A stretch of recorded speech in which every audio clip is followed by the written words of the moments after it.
तो चलिए प्यारे दोस्तों, आज हम पढ़ेंगे गणित कक्षा 10वीं अध्याय 7। दिया है अध्याय 7 में निर्देशांक ज्यामिति। तो प्यारे दोस्तों, आपने पहले वाले अध्याय यानी 2 अध्याय में आप सीख चुके हैं कि निर्देशांक ज्यामिति क्या होता है। तो देखिए दोस्तों, आप ग्राफ के द्वारा भी निर्देशांक ज्यामिति यानी किसी भी बिंदु के निर्देशांक को ग्राफीय द्वारा अंकित कर चुके हैं। तो देखिए यहां पर हमारा रहता था वाई डैश, एक्स डैश और यहां पर रहता था एक्स। तो देखिए ये हमारी सभी माइनस वाली, ये हमारी ये भी माइनस वाली रहती थी और ये प्लस वाली रहती थी और ये भी प्लस वाला रहता था।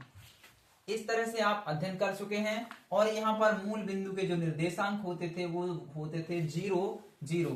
ठीक है दोस्तों, तो अब देखिए y अक्ष की दूरी पर जो x निर्देशांक है, x निर्देशांक, इसको हम क्या बोलते हैं? x निर्देशांक, या फिर इसको बोल देते हैं हम भुज। और y अक्ष की दूरी पर जो y निर्देशांक है, y निर्देशांक को हम क्या बोलते हैं? y निर्देशांक, या फिर इसको बोल देते हैं हम कोटि। ये होता है कोटि और ये होता है हमारा भुज।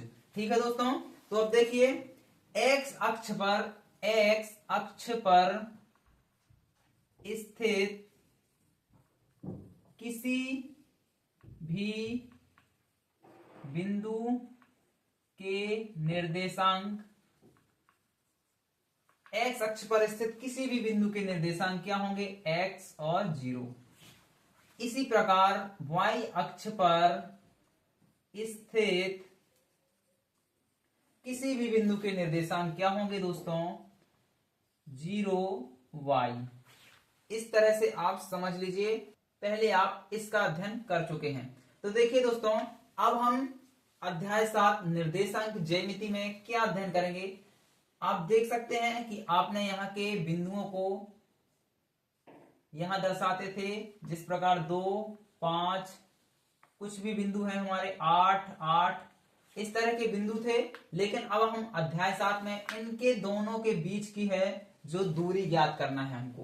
तो चलिए अध्याय 7 निर्देशांक ज्यामिति को बहुत ही आसान तरीके से सीखते हैं। हम चलते हैं प्रश्नावली 7.1 में। तो 7.1 का पहला क्वेश्चन जो है वो दिया हुआ है, बिंदुओं के निम्न युग्मों के बीच की दूरियां ज्ञात कीजिए। यानी 7वें सवाल में पहले में 3 क्वेश्चन हैं, हम फर्स्ट वाले को करते हैं। तो देखिए हल करते हैं दोस्तों। हम मान लेते हैं ए के बिंदु हैं निर्देशांक 2 और 3, और बी के मान लेते हैं 4 और 1। तब इनके बीच की दूरियां, इनके बीच की दूरियां ए बी बराबर, देखिए सूत्र क्या होता है? रूट x2 माइनस x1 का whole square plus y2 minus y1 का होल स्क्वायर। अब देखिए x2 x1 क्या है, हम यहीं से मान लेते हैं x1 y1 x2 y2। Simple है दोस्तों, आप इसको यहां पर लिख भी सकते हैं। x1 बराबर कितना? 2, x2 बराबर कितना है? 4। अब y की लिख लीजिए, y1 बराबर कितना है दोस्तों? 3, y2 बराबर कितना है? 1। अब देखिए इसको हल करते हैं, इसमें मान रखते हैं। तो ए बी के बीच की जो दूरियां हैं वो कैसे आएंगी निकल कर? देखिए x2 कितना है? 4 रखिए, माइनस x1 है हमारा 2, इसका है होल स्क्वायर प्लस y2 कितना है? 1 रखिए, माइनस y1 कितना है? 3 का होल स्क्वायर। अब देखिए एक बी के बीच की जो दूरी है 4 में से 2 जाएंगे तो कितना बचेगा दोस्तों, 2 का स्क्वायर प्लस 1 में से 3 जाएंगे तो कितना, 2, लेकिन यहाँ बड़ी संख्या है तो माइनस है, तो माइनस का चिन्ह, -2 का स्क्वायर। ए बी बराबर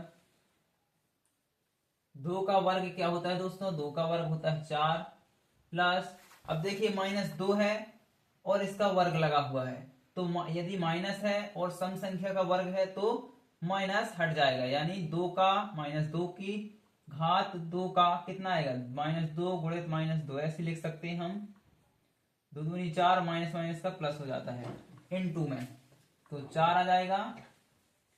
ए बी बराबर रूट कितना होगा, 8। अब इसको हम निकाल सकते हैं, ए बी 2 को हम बाहर निकाल देते हैं और इस तरह से लिख देते हैं, 2 दूनी के 4, दूनी के 8, इस तरह से हम लिख देते हैं 2√2। अतः ए बी के बीच की दूरी 2√2 है। इस तरह से हमको हल करना है। उम्मीद करते हैं दोस्तों आपको बेहतर तरीके से समझ में आया होगा। इसके आगे के सवाल हम दूसरी वीडियो में बताएंगे। तब तक के लिए आप सभी का धन्यवाद। वीडियो पसंद आए तो वीडियो को लाइक कीजिएगा और चैनल पर नए हैं तो कृपया चैनल को सब्सक्राइब कीजिएगा।